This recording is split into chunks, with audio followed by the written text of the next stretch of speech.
Gracias al Señor por poder estar en su casa,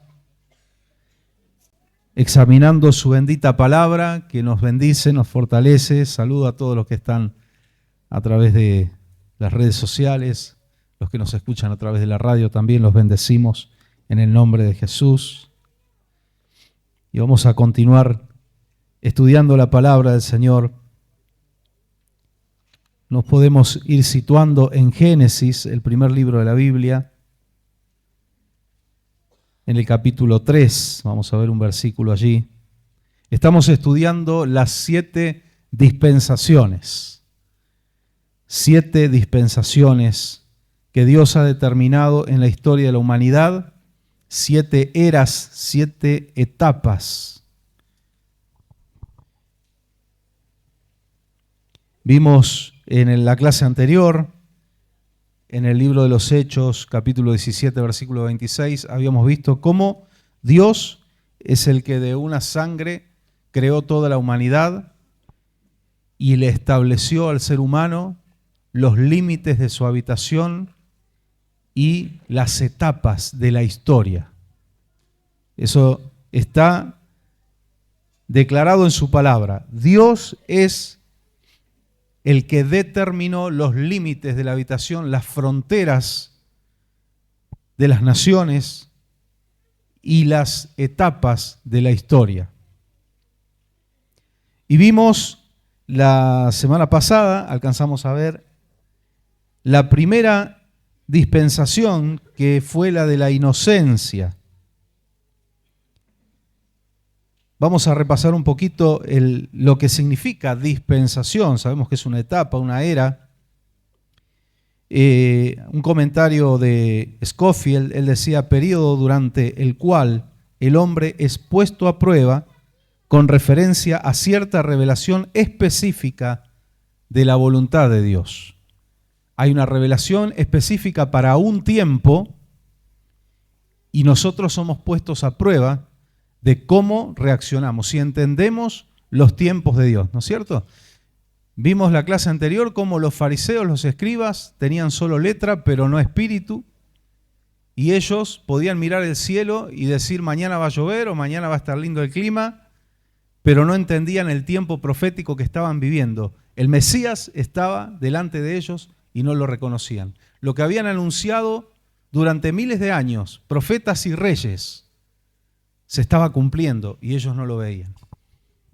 Y esto nos deja una enseñanza a nosotros de discernir los tiempos, saber los tiempos, conocer los tiempos de Dios, qué tiempo estamos viviendo, estar preparados y actuar en función de ese tiempo, ¿no es cierto?, de esa revelación de Dios. Y en términos más sencillos, podríamos decir que dispensaciones son las diferentes etapas que Dios ha establecido en la historia de la humanidad, resoluciones divinas hacia los hombres en los diferentes tiempos de la historia. La de la inocencia comenzó con la creación del hombre. Adán y Eva, allí en el huerto del Edén, ellos vivían en inocencia, no necesitaban tener un conocimiento o un discernimiento de lo que es el bien y el mal, porque uno de los motivos muy sencillos es que el mal no existía en la tierra. En el universo sí. Usted sabe por qué. Ya existía el mal. Ya se había revelado Satanás. Se había rebelado contra Dios. Ya estaba por ahí dando vueltas. En la tierra, en el ámbito, en el plano en el cual fue puesto el hombre, el mal todavía no existía, entonces el hombre no necesitaba ese discernimiento. Además, el hombre, este es el otro motivo muy importante, no sabría qué hacer después con el conocimiento del bien y del mal. Prueba de ello es cómo está hoy la humanidad. Y cómo estuvo siempre, desde el pecado para acá. Guerras, rapiña, envidias, venganzas, odios. ¿Qué hizo el hombre con el discernimiento del bien y del mal? Lo alteró, lo trastocó, lo adulteró. Como dice la palabra del Señor, a lo bueno llaman malo y a lo malo bueno. Tomó esos estándares que solo Dios los tiene de forma correcta, exacta, y los torció. Y así le va al ser humano, lamentablemente, ¿no es cierto? El hombre tendría que haber seguido en ese estado de inocencia, iba a ser absolutamente feliz, bienaventurado, y además tenía una comunión con Dios muy estrecha, una comunión muy estrecha con Dios. El hombre tenía comunión con el mundo espiritual, algo que hoy está cortado. Nosotros no tenemos, si bien tenemos comunión con Dios, sí, tenemos que tener discernimiento de espíritu, sí, pero no tenemos esa comunicación con el mundo espiritual como tenía el hombre al principio. Nosotros no vemos con nuestros ojos naturales lo que pasa en el mundo espiritual. Si hoy viéramos el mundo espiritual nos volveríamos locos. Esto es materia de otro estudio, pero los que practican hechicería, brujería, ellos, sobre todo los que están en un alto nivel, hay demonios que generan una conexión fraudulenta con el mundo espiritual. Por eso la gente que está en esas cosas terminan mal. Se están metiendo en un terreno del cual Dios lo sacó al hombre, porque ya no lo podía soportar. El pecado nos imposibilitó de poder tener ese contacto o esa visión del mundo espiritual.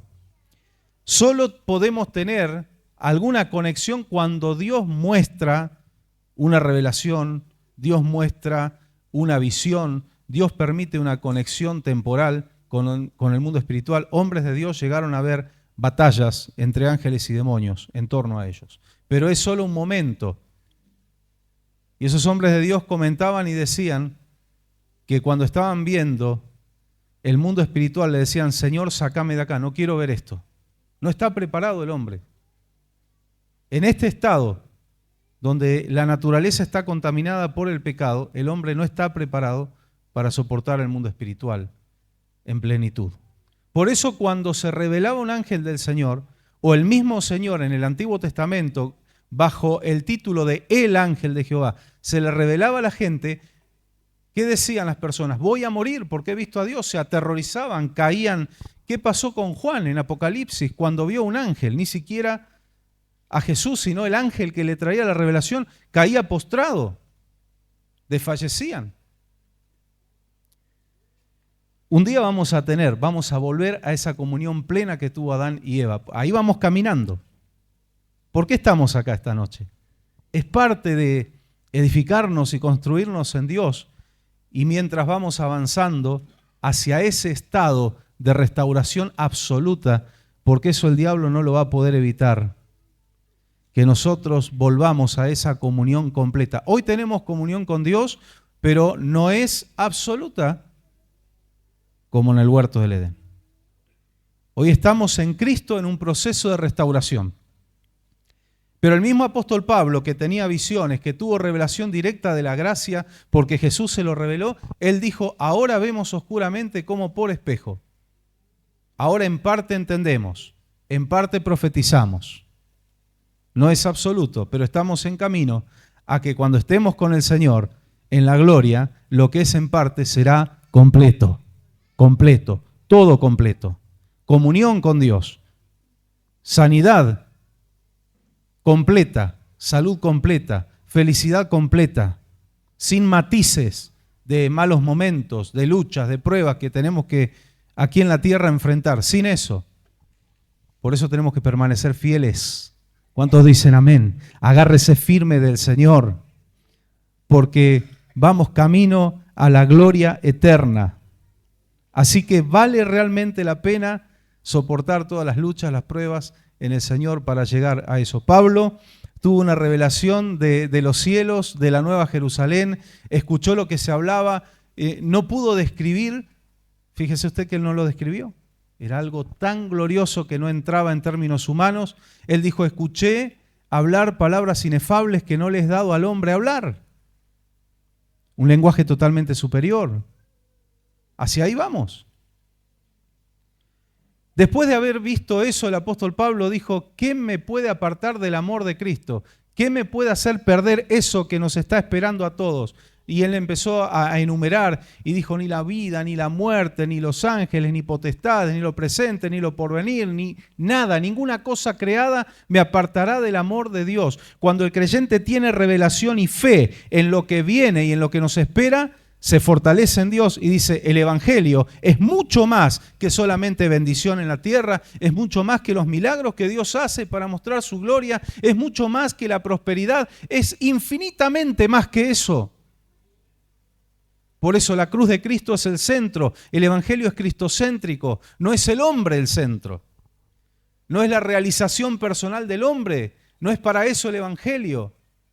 El Evangelio es para conocer al Señor, para tener salvación, vida eterna, y mientras estemos en esta tierra, ganar almas para Cristo. No deje de hablar de Cristo, no deje de predicar. Yo estoy en contra de los que dicen estamos encerrados en 4 paredes. No, ningún creyente vive 24 horas dentro de un templo.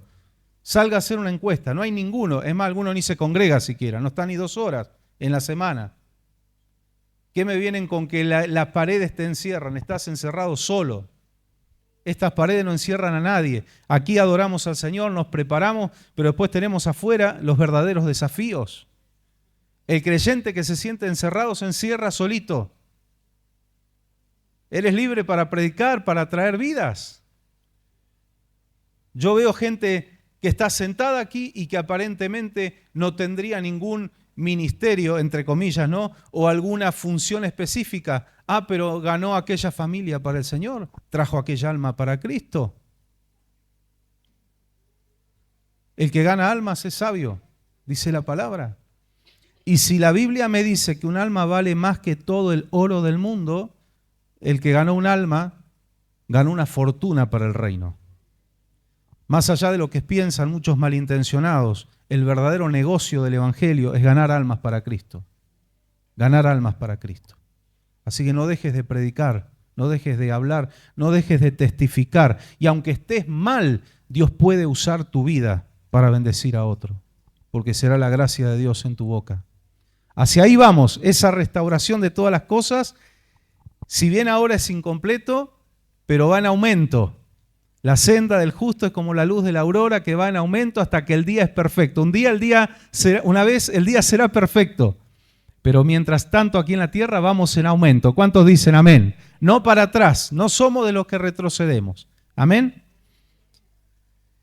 Salieron de esa dispensación, perdieron la inocencia y entró la dispensación de la conciencia.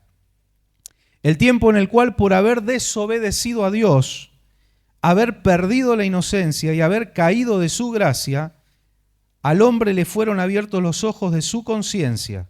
Y a partir de ese momento, los hombres tenían conciencia del bien y del mal y por lo tanto, total responsabilidad moral. ¿Qué cara dura es el hombre cuando culpa a Dios de los males de la humanidad? Somos responsables de lo que pasa en la humanidad. Quiso tener conocimiento del bien y del mal, ¿y qué hizo? Ahora volvemos a Dios para culparlo. Cuando la raza humana le dio la espalda. Somos responsables, absolutamente responsables. Y aún como cristianos, hay responsabilidades que el Señor nos ha entregado y nos tenemos que hacer cargo de eso, y el Señor dice, hazlo tú.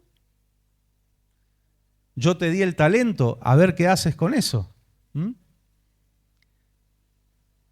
En Génesis 3:22, la primera frase del versículo, dijo Jehová, Dios, fíjese cómo aquí el Señor habla en plural. ¿Por qué habla en plural? Los herejes, indoctos, dicen, Jehová es parte de un cuerpo de dioses, eran muchos dioses en el universo, por eso hablan entre ellos. No. Está hablando la Trinidad. Usted tiene el Espíritu Santo, usted interpreta la palabra y usted sabe lo que realmente Dios está diciendo aquí. Y dijo Jehová Dios, he aquí el hombre es como uno de nosotros, sabiendo el bien y el mal. ¿En qué el hombre iba a ser como Dios? En eso. En todo lo demás, el diablo, que es un experto para engañar y mentir, y toma una verdad, la disfraza y dice media verdad, media mentira. En todo lo demás nos hemos alejado, y hablo como raza humana, la raza humana se ha alejado tanto de la semejanza de Dios. A veces predicamos y decimos el hombre es semejanza de Dios. Yo voy a hacer y vamos a hacer una corrección con la palabra. El hombre fue creado a semejanza de Dios. La humanidad que hoy existe no es la semejanza de Dios. No diga, por favor, que el ser humano es la semejanza de Dios. Es un error doctrinal. Dios no es envidioso. Dios no es embustero. Dios no es criminal. Dios no es ladrón. Dios no es, y un montón de características que son las obras infructuosas de la carne. Eso no es semejanza de Dios. Lo que la humanidad o en lo que el hombre se ha convertido no es la semejanza de Dios. Vamos a hablar de ADN, de herencia. Vamos a hablar en el plano físico. Todos tenemos algo de nuestros padres. No solamente en los rasgos, sino en el carácter. Algunos tienen un poco de papá, un poco de mamá, los ojos de mamá, el pelo de papá. Se parece igual al padre, pero tiene el carácter de la madre, qué sé yo. Esas cosas. Después está la formación que cada uno tiene y el entorno que también influye, pero todos tenemos algo, traemos algo de ese ADN. Innegable. Me acuerdo una vez, un patrón que tenía mi hermano Eliseo, nos vio a los tres juntos, a los tres hermanos, nos miró y dijo, a tu papá no se le corrió el carbónico, ¿eh? Después papá le explican a sus hijos adolescentes lo que era el papel carbónico. No, lo saben, lo deben saber. No se usa más, pero no se le corrió el carbónico. Bueno, saben que en un momento los fariseos, los escribas, los saduceos le dicen a Jesús, bueno, nosotros somos hijos de nuestro padre Abraham. Y Jesús los miró y le dijo, ustedes son hijos de su padre el diablo. La semejanza que tiene hoy la humanidad es del diablo. Esta humanidad no es semejanza de Dios. Porque en cuanto hablamos de la semejanza de Dios, no podemos hablar de rasgos físicos, porque Dios no es hombre. Cuando hablamos de semejanza de Dios, estamos hablando de rasgos de carácter, de costumbres, de criterios, de todas esas cosas. ¿Usted cree de verdad que la humanidad como está tiene el carácter de Dios? Más bien, tiene el carácter de su padre el diablo. Ahora nosotros los creyentes hemos sido sacados del reino de la oscuridad. Le estoy hablando en términos bíblicos, no es mi opinión. Fuimos trasladados al reino de la luz y nosotros tenemos como padre a nuestro Dios. Por lo tanto, nuestros rasgos de nuestra vida, nuestro carácter, de nuestros criterios, tienen que ser los de nuestro padre. Y usted dirá, pero en el pueblo evangélico todavía queda, que hay envidias, las hay, que hay algunas cosas que no son de Dios, las hay, claro. Por eso hay un combate constante entre la naturaleza carnal y el espíritu. Dice que el espíritu está dispuesto, pero la carne es débil. Hay una batalla constante. Pero el cristiano, el que ama a Dios, el que realmente ha conocido a Cristo, está batallando, no se queda con que soy humano, somos falibles y esa es mi excusa para vivir igual que el mundo. No, no. Nos enojamos con nosotros mismos, nos sentimos mal cuando fallamos, corremos a los pies de Jesús, le pedimos perdón, le pedimos fortaleza, le pedimos al Espíritu Santo que nos transforme, porque yo quiero ser como mi Padre que está en los cielos. Yo no pertenezco más a este sistema y aunque caminamos todavía sobre la tierra y estamos entre medio de personas que no creen, no aman a Dios, no siguen a Dios, Jesús cuando oró dijo al Padre, no te pido que los saques de este mundo, pero sí que los guardes de este mundo. Hermano, usted y yo tenemos que empezar a tener el carácter de Cristo. Ser cristiano no es enrolarse en una religión o tener una ficha de membresía en una institución cristiana. Ser cristiano es tener el carácter de Cristo. Y ahora por tener conciencia somos absolutamente responsables. Amén.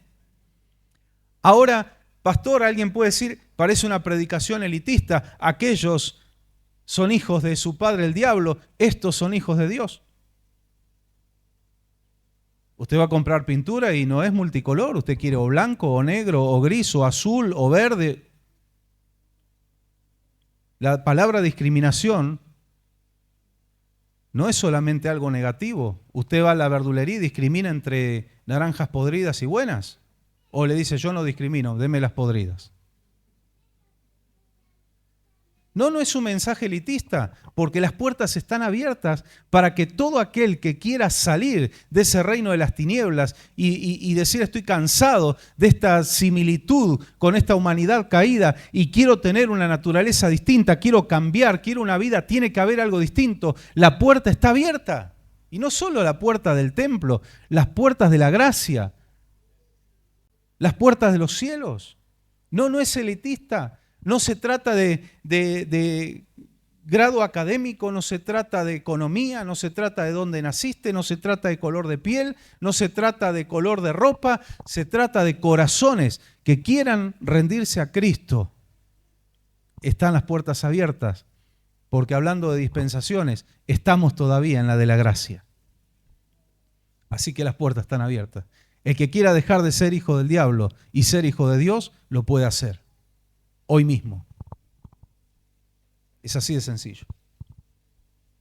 Digo las cosas por su nombre, sin eufemismos, para que nadie se ofenda. No, hijos de la luz, hijos de las tinieblas, lo que la Biblia nos enseña, hijos de Dios, hijos del diablo. A ellos les dijo, ustedes son hijos, pero de su padre el diablo, no es Abraham.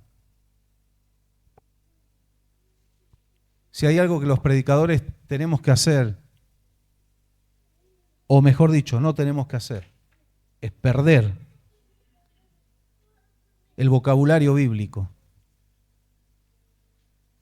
No tener miedo de hablar de pecado, de condenación, de la ira de Dios, como hablamos del amor, de la gracia, del perdón y de las oportunidades que Dios da.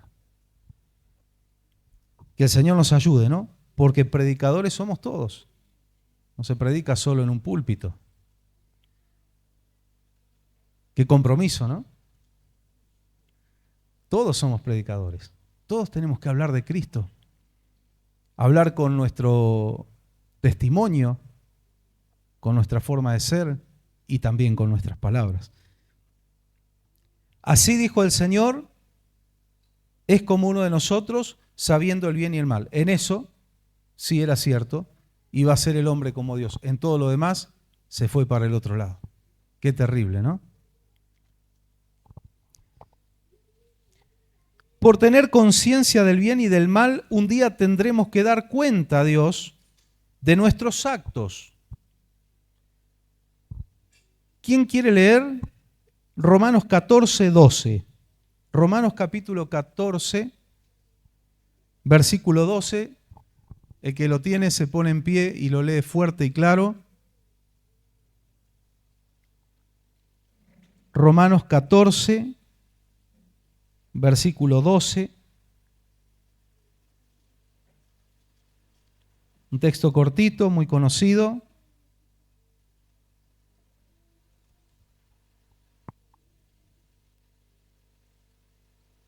De manera que cada uno de nosotros dará a Dios cuenta de sí. Ahí está, no hace falta un teólogo que lo explique, ¿no? ¿Escucharon? De manera que cada uno de nosotros dará cuentas a Dios, ¿de quién? De sí mismo. Cuando alguien se va, cuando alguien deja al Señor, no importa cuántos años haya caminado, haya estado en la iglesia, no se pregunte qué pasó, qué... Usted siga adelante, porque esa persona dará cuenta de lo que está haciendo, pero usted dará cuenta de sí mismo. Usted no va a poder decirle, ni yo tampoco, poder decirle, Señor, yo me quedé porque vi que se quedaron tantos y que te tenían atado con una soga, te arrastraban. Cada uno toma decisiones personales y en cuanto a la fe y la salvación, la decisión es unilateral. Che, ¿qué te parece? ¿Sigo al Señor o no lo sigo?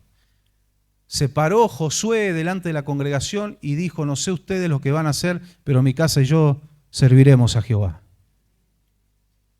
Tome su decisión.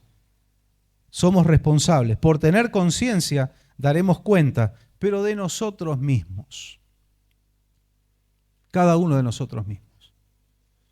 Yo daré cuenta de mi salvación, usted de la suya. ¿Mm? Si nosotros los pastores no le predicáramos la palabra, no le enseñáramos el evangelio tal como está, y alguien se pierde, ahí el Señor a nosotros nos va a tomar cuenta de las vidas que se pierden. Pero si nosotros le estamos entregando las herramientas para que usted sea salvo, para que usted sea bendecido, para que usted camine en el Señor, y usted no las usa, no me va a pedir el Señor cuenta por su vida. Me va a pedir por la mía. Y así cada uno de nosotros. Si a alguien le tenías que predicar y no le predicaste, ahí el Señor te va a decir, ¿por qué no le hablaste a esa persona? Pero a su vez, a esa persona le va a tomar cuenta y le va a decir, él no te habló, pero aquel te habló. Ella no te predicó, ya le tiré las orejas por eso, pero una vez te entregaron un folleto. ¿Qué hiciste? Ah, no sabía lo que decía. ¿Por qué? Porque hiciste un bollo y lo tiraste. La oportunidad estaba en tu mano. Nadie va a escapar de dar cuenta delante de Dios. Hasta el que no cree en Dios. Un día va a creer porque lo va a ver. Y va a ser tarde.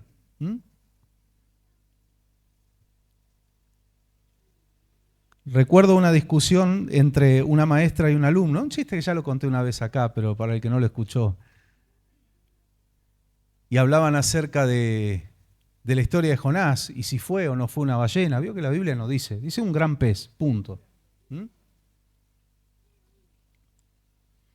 Y en tal caso, le dice el niño a la maestra, bueno, cuando esté en los cielos, le preguntaré a Jonás si era una ballena o no era. Y le dice la maestra, ¿y si Jonás no está en el cielo? ¿Y si el cielo no existe? ¿O si Jonás está en el infierno? Le dice, en tal caso le pregunta a usted.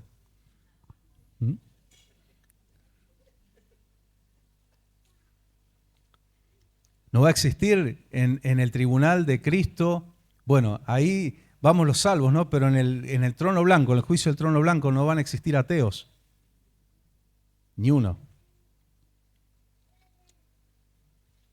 En las trincheras ya no existen ateos. Se acaba el ateísmo. Cuando zumban los plomos o las esquirlas de las bombas pasan cerca, ¿no? Se acaba el ateísmo. Ahí está el que no creía, clama a los cielos. Que el Señor nos ayude. Qué lindo que es haberle conocido al Señor. Por su gracia, Él tuvo un encuentro. Porque siempre decimos, tuvimos un encuentro con Dios, sí es verdad. Pero más que eso, Él vino a encontrarse con nosotros. Él vino hacia nosotros y nos buscó. Él vino a buscar y a rescatar, a salvar todo lo que se había perdido, ¿no? Y ya no estamos perdidos. Por eso tenemos que hablarle a la gente del Señor. Darle la oportunidad de que ellos también lo conozcan. Después, si ellos aceptan o no, será su responsabilidad, pero démosle la oportunidad a la gente. Amén.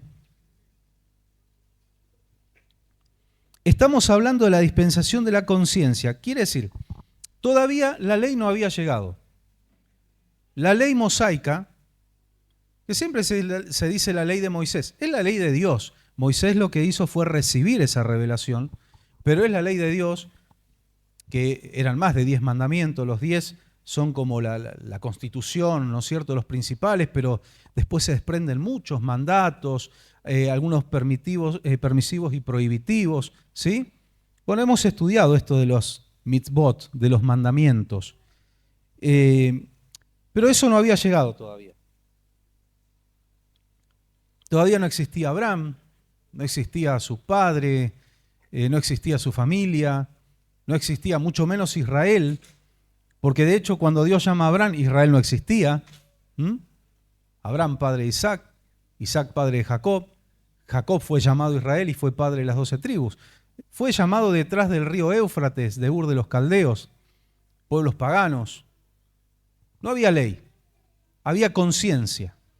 ¿Y qué pasa cuando no hay ley, pero sí hay conciencia? Hay interrogantes que a veces los creyentes tienen. ¿Qué pasa con aquel que nunca se le predicó el Evangelio?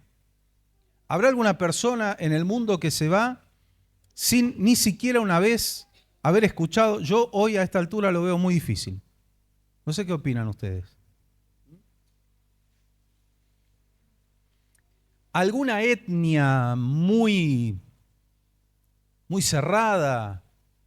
¿Algún grupo tribal muy cerrado? Hay alguno que queda todavía, que al que se le acerca a la costa lo matan, son caníbales. Todavía hay eso, ¿eh? Existe. ¿Algún caso así? Pero en el mundo occidental o en el mundo educado, vamos a decirle así, veo muy difícil que un ser humano jamás haya escuchado una prédica en algún medio de comunicación, en redes sociales, está lleno de palabra, no haya recibido un folleto, no haya recibido una invitación a una iglesia. Lo veo muy difícil. Pero vamos a suponer un caso que alguien no escuchó jamás. Y a veces nos preguntamos, ¿no? ¿Qué pasa con esa vida? Se fue de este mundo sin conocer a Cristo, pero nadie jamás le predicó. Y después tenemos lo que Pablo enseña, dice, ¿y cómo oirán? ¿Cómo se van a salvar si nadie les predica? ¿Sí?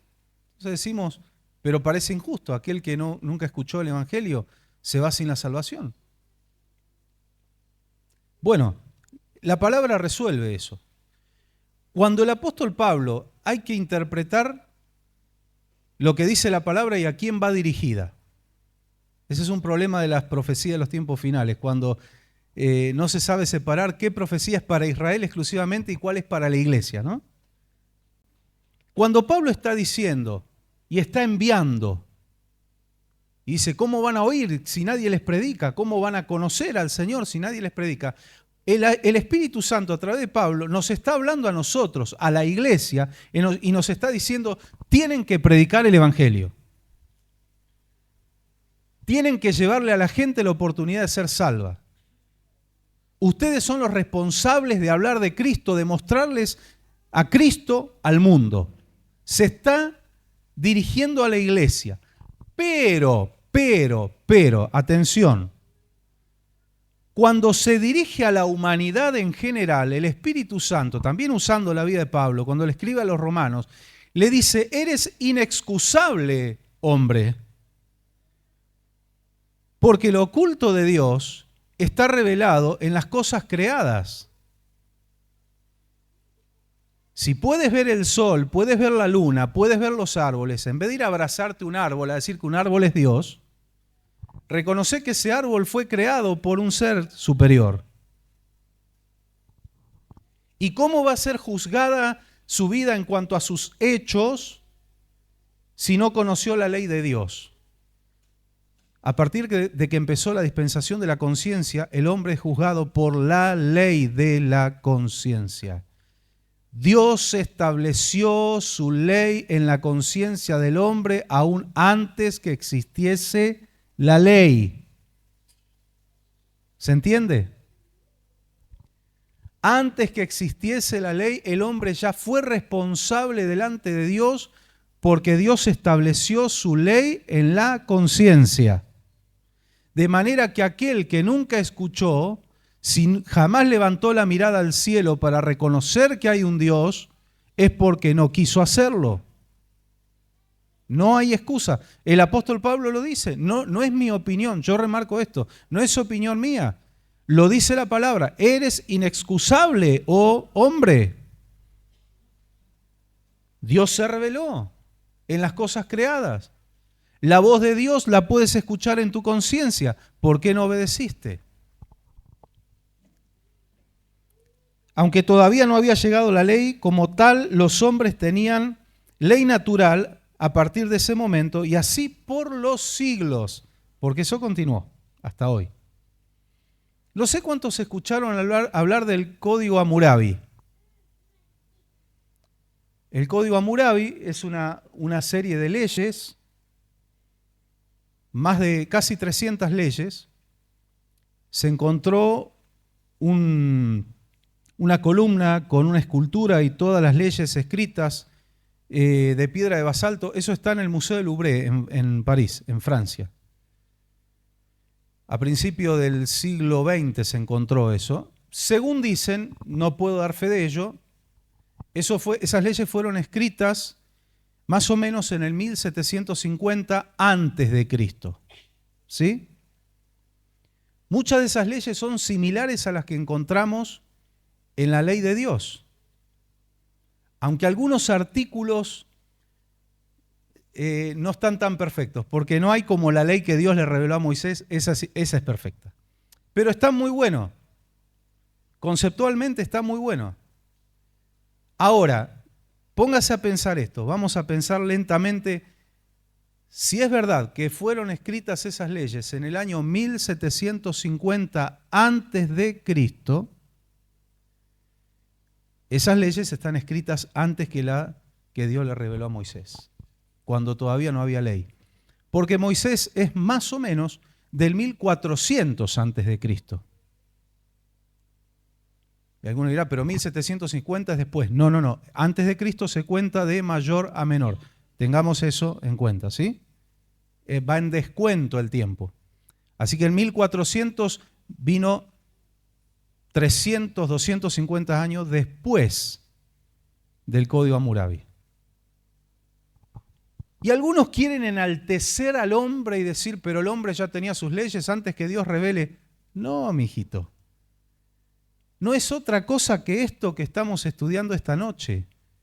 El hombre empezó a escribir, de alguna forma, a ordenar la sociedad con leyes que Dios estaba dictando en sus conciencias. Es de la antigua Mesopotamia. El hombre empezó a grabar en piedra lo que su conciencia le estaba dictando. Antes de la ley. Romanos capítulo 2, les voy a leer aquí en la Nueva Versión Internacional, Romanos capítulo 2, versículos 14 al 16. Cómo la palabra del Señor nos arroja luz sobre puntos oscuros o grises, ¿no? Pero la palabra es lámpara a nuestros pies y lumbrera a nuestro camino. Tiene respuesta para todo la Biblia. Que no hayamos encontrado alguna todavía no quiere decir que no estén. ¿Sí? Porque el Señor no nos reveló todo así tan fácil para que nosotros busquemos, nos interesemos, le pidamos al Espíritu Santo, que es el Maestro, que nos revele, que nos enseñe cosas, ¿no? Romanos 2, 14 al 16. Clarísima la palabra, está muy clara. Dice, de hecho, cuando los no judíos que no tienen la ley, ahí está, por ejemplo, el Código Hammurabi. Los no judíos que no tienen la ley cumplen por naturaleza lo que la ley exige, ellos son ley para sí mismos, aunque no tengan ley. ¿Sí? Miren qué sencillo está explicado. Estos muestran que llevan escrito en el corazón lo que la ley exige, como lo atestigua su conciencia, pues sus propios pensamientos algunas veces los acusan y otras veces los excusan. Así sucederá el día en que por medio de Jesucristo Dios juzgará los secretos de toda persona, como lo declara mi Evangelio.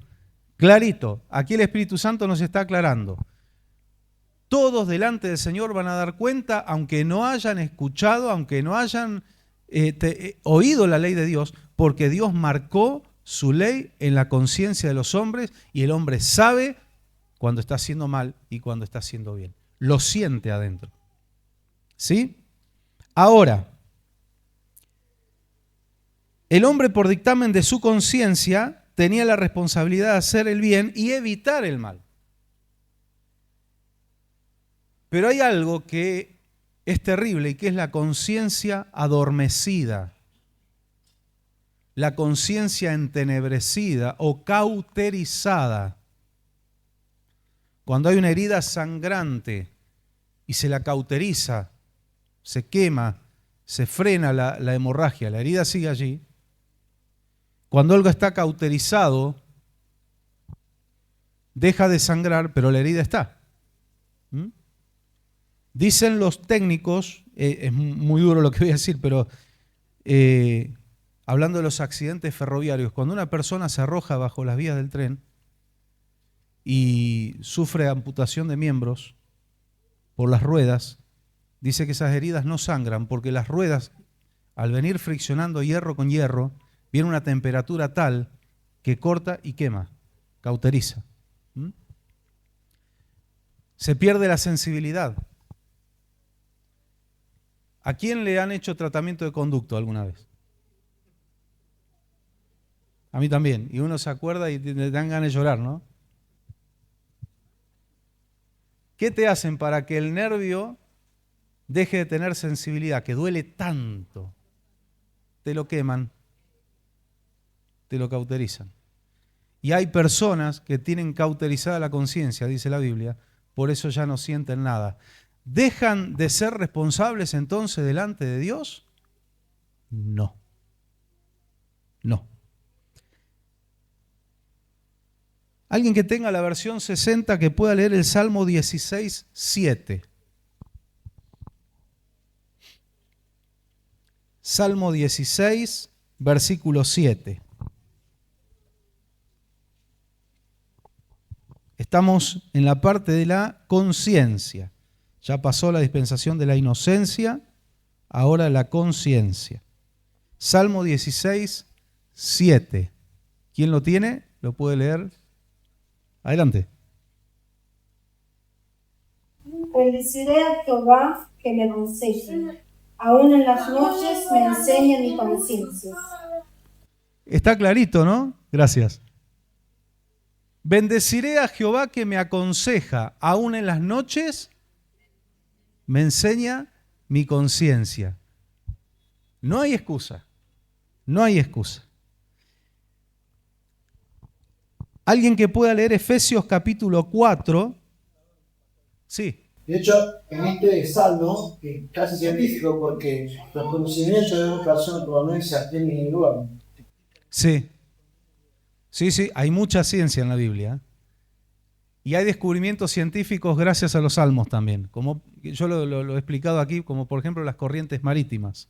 Todo lo que pasa por las sendas del mar. Cuando se escribe eso, más o menos 700 años antes de Cristo, no había ni idea de que existían las corrientes marítimas. Se navegaba trazando lo más recto posible los caminos y se tardaba el doble de lo que hoy se tarda en navegar, gracias a a un científico que dijo, experto en navegación, si la Biblia dice que hay senderos en el mar, yo los voy a descubrir. La Biblia es el fundamento del principio científico, aunque no lo quieran reconocer. Sí. Entender esto también es tener conciencia de que hay algo creado que no ha sido creado por uno. Exacto. Cuando yo tengo conciencia descubro que tiene que haber un creador, inexorablemente. Exacto. Eso también trae una explotación de conciencia. Claro, claro. Por eso Pablo dice, todo lo que está oculto de Dios fue revelado en las cosas creadas. El hombre ve que en la Biblia dice que esto funciona de determinada manera y se dedica a estudiar cómo es que funciona. Es el principio científico. Y la ciencia puede dilucidar cómo funcionan muchas cosas, pero el que las hace funcionar es Dios, justamente, ¿no? Puede descubrir leyes, pero esas leyes las estableció Dios. En realidad es más fácil de lo que el hombre a veces se enreda, ¿no? Queriendo sacar a Dios y poner otra cosa en su lugar, se hace unos enredos bárbaros. Es tan fácil, en el principio creó Dios los cielos y la tierra. Lo que predicaba el pastor Carlos el día domingo, lo creado fue hecho, lo que se ve fue hecho de lo que no se veía. Evolucionaron los átomos, las partículas, y eso no se ve.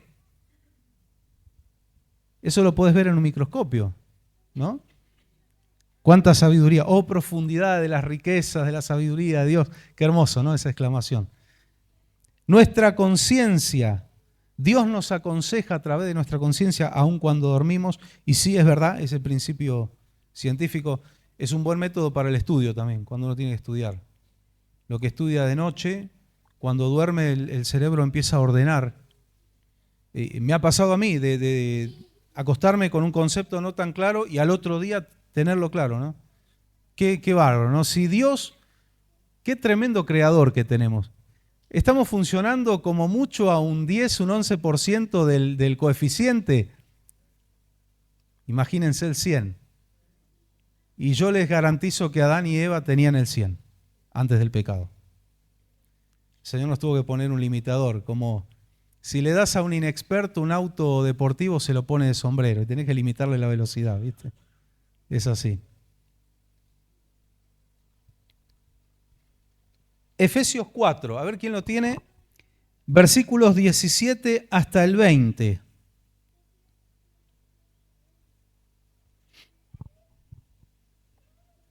Efesios capítulo 4, 17 al 20, en la versión 60. Si lo encontraste, léelo, sí. Llegamos a jugar un espadeo, me parece que acá ya descubrimos una buena jugadora. Bueno, Mabel también. Digo y requiero en el Señor, que ya no andéis Escuchen. como los otros gentiles, que andan en la vanidad de su mente, teniendo el entendimiento entenebrecido, ajenos de la vida de Dios por la ignorancia que en ellos hay, por la dureza de su corazón, los cuales, después que perdieron toda sensibilidad, se entregaron a la lascivia para cometer con avidez toda clase de impurezas. Hasta el 20 inclusive. Mas vosotros no habéis aprendido así a Cristo. Ahí está, la diferencia. Más vosotros no habéis aprendido así a Cristo o de Cristo, ¿no es cierto? Volvemos a lo que dije hace un rato, el ADN del Padre. Tenemos que aprender de nuestro Padre. Ahora, ¿cuál fue el problema de toda esta perversión que relata aquí el apóstol? Teniendo entenebrecido el entendimiento, cauterizada la conciencia, ¿sí? Primera carta de Timoteo 4:2 nos va a hablar algo también. Primera Timoteo 4:2 dice: tales enseñanzas provienen de embusteros hipócritas que tienen la conciencia endurecida. ¿Cómo lo dice la 60? Ahí está. Cauterizada. ¿Qué quiere decir? Insensible. Se han entregado tanto a la maldad que ya el Señor dijo, no les hablo más. Qué triste cuando Dios no nos habla. Tenemos que gozarnos que haya abundancia de palabra de Dios. Si Dios se dedica a hablarnos, es porque todavía tiene planes con nosotros, aunque nos hayamos equivocado, aunque hayamos tenido un pasado bastante complicado. Si el Espíritu Santo nos habla, hay esperanza. Amén. Aunque sea para tirarnos la oreja, no sé, yo me imagino a Jesús cuando le reprocha a Pedro y le dice, hombre de poca fe, ¿por qué dudaste? Pero lo levantó. El Señor no viene a reprochar porque sí y ahora aguántatela, ¿no? Incluso, sí. Está diciendo que esa gente que tiene la maldad, Sí. la conciencia, la podrida, Sí. comete toda clase de maldades Con avidez, con entusiasmo, con... fluye. sí. Duermen y maquinan el mal, dice la palabra, ¿eh? Sí. Sí. De esto lo hemos hablado muchas veces, que hay personas, ojo, son casos muy extremos, ¿no? Hay que entender eso. Hay personas que el Señor directamente los descartó ya en vida. Sí, no se van a salvar. Yo una vez vi la necesidad de aclararle al pueblo de Dios, a ustedes. Son casos muy extremos, tampoco quiero que alguien tenga miedo y diga, uy, yo me equivoqué de nuevo, capaz que el Señor ya me descartó y ya no me perdona más. No, por favor, hermano, no tenga ese miedo, no tenga ese temor.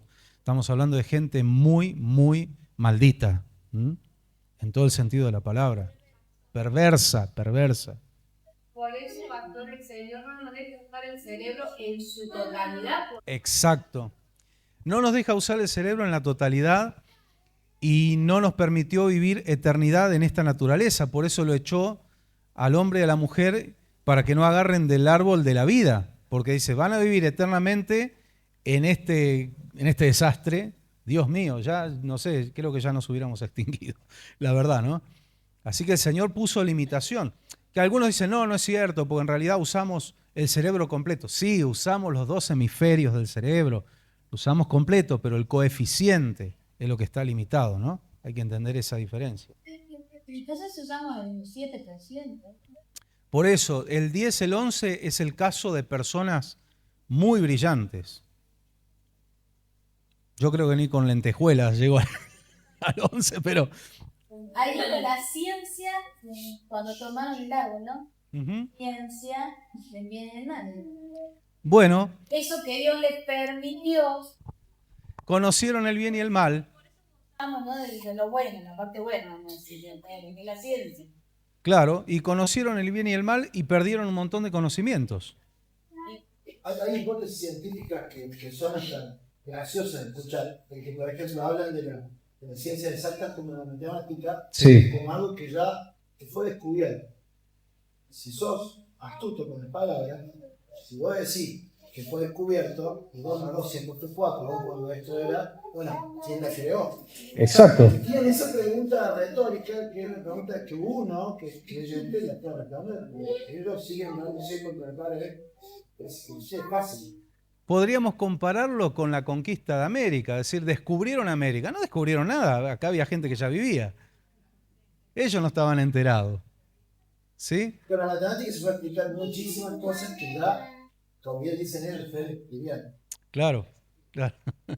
Sí, es verdad, es verdad. Por eso los científicos honestos que tienen honestidad intelectual no se cierran a la idea de la existencia de Dios. Lo decía Einstein, que ¿cómo es? A la ecuación del universo, no me salía el término, a la ecuación del universo, lo que le faltaba el factor que le faltaba es el amor. ¿Y quién es amor? Porque Dios no solamente tiene amor, Él es amor. Una vez confrontaron a un ateo y le dijeron, bueno, yo no puedo creer en lo que no veo. Ok, ¿usted cree que su madre lo ama? Sí, ¿y cómo lo sabe si el amor no se ve? Y bueno, pero lo demuestra con hechos, bueno, Dios es amor. Y la creación, hay firmas, lo que no ven es porque no quieren, la firma de Dios en el cuadro está bien grande. Qué perfecta que es la naturaleza. ¿Y quién la creó? Qué inteligente que es la naturaleza. Y el creador es inteligente, ¿no? Supremo, inalcanzable. ¿Quién entenderá la mente del Señor? ¿Quién entenderá? Ayer leíamos en la radio, en Isaías, ¿no? Del Dios incomparable. ¿A quién me van a comparar? ¿Qué imagen me van a hacer a mí? Sí, como dice esa hermosa canción de René González. Se las recomiendo. ¿Qué imagen se llama? Un temazo. Maravilloso es nuestro Dios. Bien, esta dispensación terminó al finalizar el diluvio. No sé si leímos Timoteo, sí, ¿no? Sí, leímos. Al finalizar el diluvio. Ahora, vamos a empezar a encontrar que estas dispensaciones terminan porque comienza una nueva, esto ya lo vamos a ver el próximo miércoles, que es el gobierno humano. Tercera dispensación, gobierno humano.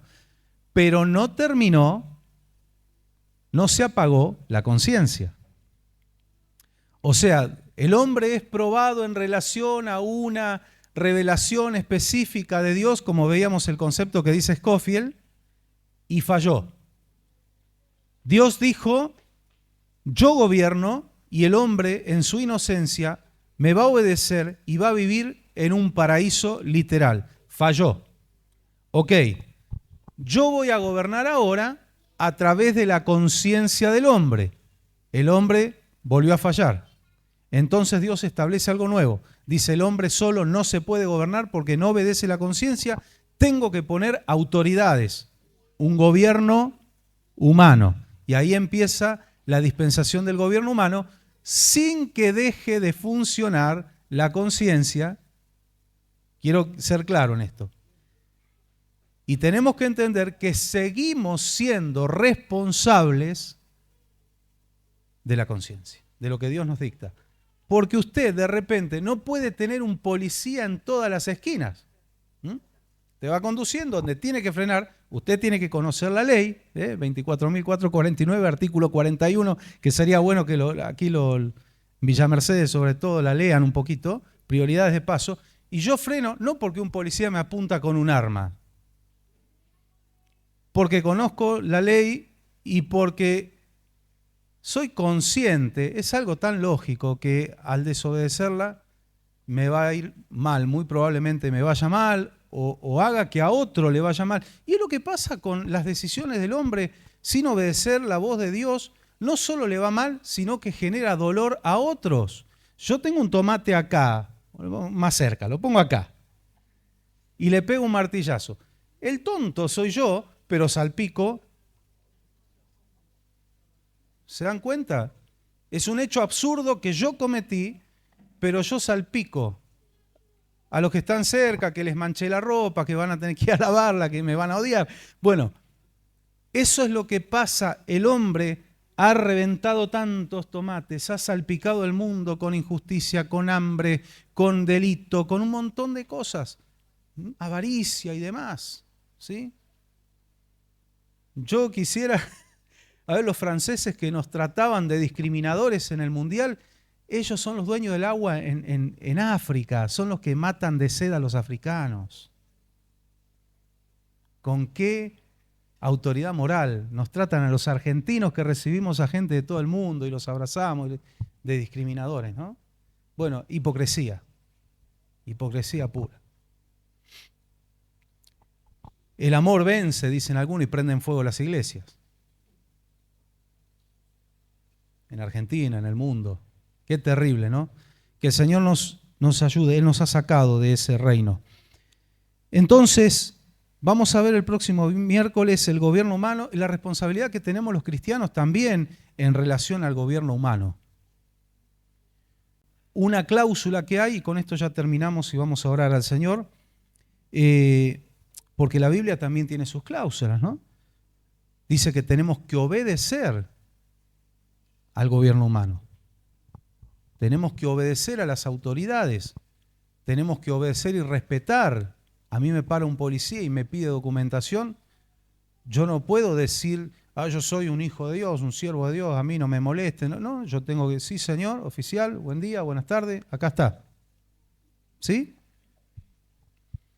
Porque ahí en la calle, él es la autoridad, no soy yo la autoridad. Él es la autoridad.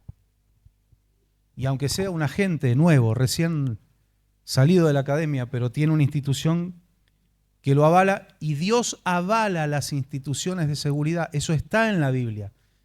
Que ellos se corrompan, algunos, no todos, que algunos se corrompan, eso es, también hay gente de la fe que se corrompe, así que si hablamos de corrupción, está en todos los ámbitos, ¿sí? Tenemos que obedecer. Pero ¿qué pasa si hay una ley que va en contra de Dios? Ahí está la cláusula en el libro de los Hechos, cuando los apóstoles le dicen a las autoridades, juzguen ustedes mismos. ¿A quién hay que obedecer? ¿A ustedes o a Dios? Cuando una ley va en contra de Dios, ahí tenemos que desobedecer la ley del hombre para obedecer la ley de Dios. Desobedecer la ley del hombre para obedecer la ley de Dios. Por eso no todo lo legal, escuche esto, no todo lo legal es moral. Como podríamos decir que no todo lo inmoral es ilegal.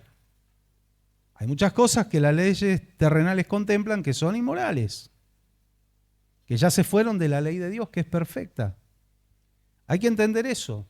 No todo lo legal es moral. De repente tenemos leyes establecidas en el país que todavía cuesta sacarlas porque tenemos un Congreso muy arraigado todavía con las mentalidades progresistas, pero tenemos al menos dos leyes, al menos dos, que van de frente en contra de Dios.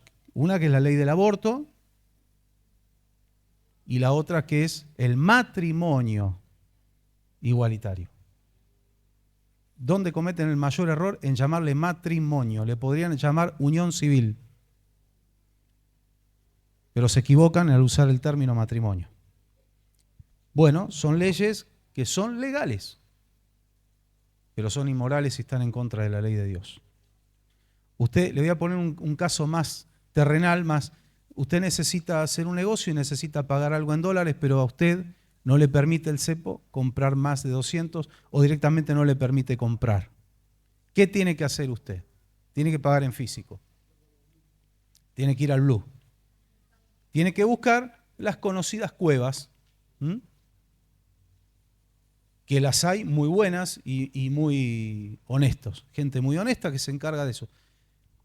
¿Cómo lo ve la ley eso? ¿Es legal? ¿Es ilegal? Ah, no, Dios se va a enojar conmigo porque esto es ilegal. No es absolutamente, en ningún aspecto es inmoral. Más bien inmoral es que no te permitan acceder a una moneda extranjera. Eso es inmoral. Así que por más que sea ilegal, no está mal delante de Dios. Ahora, si usted va y tranza con el narcotráfico, bueno, esas cosas sí, ¿no? Ese es otro tema. Por ejemplo, un ejemplo más y terminamos. ¿Ofrendar a Dios está mal? Pero por supuesto, todos sabemos que ofrendar a Dios es una bendición. Pero si yo robo, ejerzo violencia y de lo robado traigo,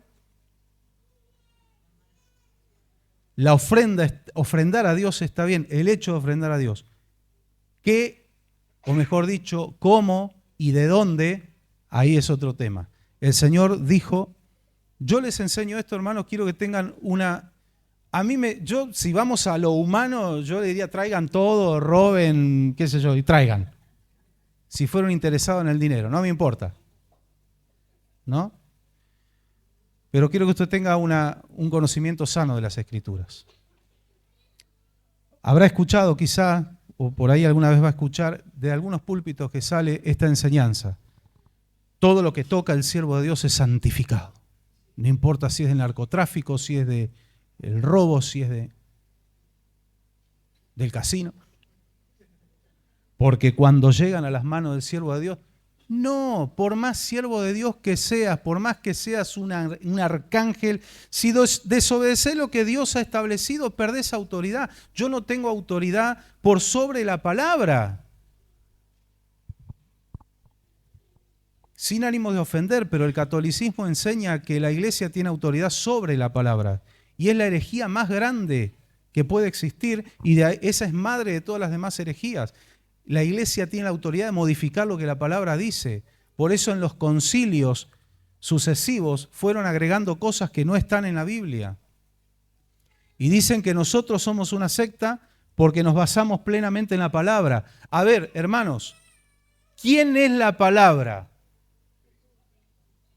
Cristo es la palabra. Sin mí nada podéis hacer. ¿Cómo vamos a estar nosotros por encima de Cristo? ¿Cómo vamos a estar por encima de la palabra? Entonces, no tengo autoridad. Miren, puedo tener la unción de que vienen 80.000 enfermos, los sano a todos, hago milagros, hago que floten por los aires como un Zeppelin, como escuché por ahí. ¿Eso me da autoridad para desobedecer la palabra? No, no. ¿Y qué dice la palabra? No quiero que me traigan el producto de la prostitución, de la rapiña. No quiero. Porque tiene que ser algo que me cueste. Si alguien trajera alguna vez, alguien que no conocemos, una ofrenda de eso y no nos enteramos de qué es, delante de Dios, y acá vamos a la conciencia, delante de Dios no somos culpables. Pero si alguien viene y dice, mirá, robé una sucursal del Banco Superville, acá está mi diezmo. ¿Sabés cuánto agarran? Hermano, yo soy sincero con ustedes. ¿Sabés cuántos agarran? ¿Es tentador? Claro que es tentador, pero yo sé que ahí está mi maldición. Eso no me va a traer, eso me va a cortar y no mastico vidrio. Yo quiero la bendición de Dios, la de verdad. ¿Qué declara la palabra? La bendición de Dios es la que realmente enriquece y no añade tristeza con ella. Cuando vivimos con estos principios bíblicos, vamos a ser bienaventurados. Amén. Y esto aplica para todo, no es solo para los pastores, es para todos los creyentes. El Señor nos ayude, ¿no? Hay cosas que son legales, pero son inmorales. Entonces ahí es donde vamos a la ley de Dios, que es moral. Ahora conociendo digo esos pastores, ¿no? Sí. Que saben que está mal eso, pero ellos dicen que ellos aplican todo, que no importa de dónde vino y saben de dónde viene a veces, y reciben igual. Delante de Dios, ¿no? ¿Cómo quedan? Está pésimamente mal delante de Dios. A veces no viene una consecuencia inmediata, pero ustedes, si leyeron el libro de Ezequiel, habrán visto cuando la gloria de Dios poco a poco se va del templo. Y no hay dinero que la traiga de vuelta. No hay dinero que traiga la gloria de Dios. Sí, pero bueno, al final están en el mismo error de los que dicen que estamos por encima de la palabra. ¿Se dan cuenta que uno no ataca a otra religión? Lo que nosotros atacamos son herejías, la cometa el católico o la cometa un evangélico. No importa, no importa quién la cometa. Aparte ahora también la iglesia emergente. Sí, otro tema. Ya lo vamos a estudiar de vuelta eso. Porque es muy actual. Sí, es muy actual. Y que poco se habla en la iglesia evangélica de esto. Poco y nada. Y nada del tema de la iglesia emergente, ¿no? Está haciendo lo mismo, porque la iglesia emergente dice que la palabra no es absolutamente la verdad. Exacto. Va más hacia lo experiencial, hacia la experiencia, además, pueden tener. Lo sensorial. Sensorial y a la secta, como te sale. Van a eso y dicen, no importa si no hacemos si no nos basamos 100% en la palabra, no es la verdad absoluta. Claro, bueno, la experiencia sensorial. Ya nos advirtió el Espíritu Santo. Dice, los sensuales que no tienen el Espíritu. Se manejan solo por lo sensorial. Sí, sí, sí. Y ahí en eso se están pareciendo ahora la iglesia evangélica, emergente, ahora se está pareciendo mucho en ese sentido a lo que dice el Papa. Sí. Que la palabra no es absoluta. Totalmente. Totalmente. Hay un movimiento conocido como el neopentecostalismo, que tiene todas estas mezclas raras. La doctrina pentecostal es en la que nosotros creemos, es la que está en la Biblia, sin agregarle ni quitarle nada.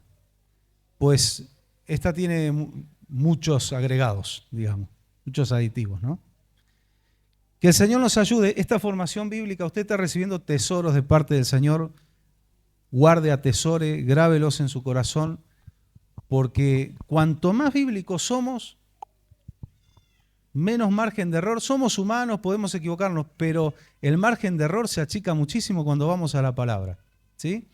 Por eso a mí me gusta cuando estoy enseñando algo y tengo una opinión, yo le digo, miren, yo opino esto, pero no lo establezco como una doctrina. No se lo voy a inculcar a usted, porque yo lo digo es así. No, tengo temor de Dios y de su palabra. Yo opino esto, puede ser así, pero no es una doctrina. Ahora, cuando es tajante la palabra, esto es así, nos guste o no nos guste. Como decía un pastor, un profesor del seminario allá del sur, decía, Dios no te pregunta, ¿querés o no querés? Él te dice, hacé. Vamos a estar de pie. Qué lindo, se pone interesante esto. Ya vamos a seguir con la ayuda del Señor el otro miércoles. Gloria a Dios. Gloria a Dios por su palabra, por su fidelidad, por enseñarnos. Te adoramos, Señor, en esta noche. Nos sentimos tan completos con tu presencia, Señor. Nos infunde gozo y a veces venimos con tristeza, con angustias, con preocupaciones a tu casa, pero aquí en este ambiente hermoso de tu presencia y en la comunión con los hermanos, recibimos fortaleza, nos renovamos. Es cambiada la tristeza en gozo. Señor, transforma cada vida, cada corazón. Bendice cada uno de mis hermanos y hermanas que están aquí presentes, las familias aquí representadas, los que no están porque están trabajando. Bendícelos, guárdalos, Señor. Y aquellos que quizá están un poco quedados, Señor, oramos por ellos, no para condenarlos, sino para que tu Espíritu Santo avive el fuego en esos corazones, Señor.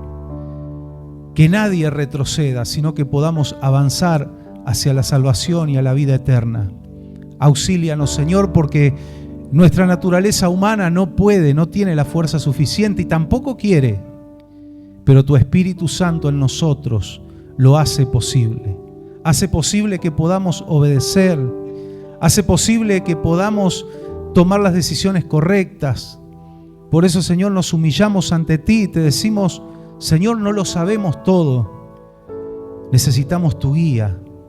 Mira, Señor, aquellos que tienen que tomar determinaciones en estos días puedan sentir la guía clara de tu Espíritu Santo, las ideas nítidas que vengan de ti, Señor. Y como leímos en tu palabra, que es viva, que es real, aún en las noches podamos recibir instrucción y podamos recibir claridad de parte tuya.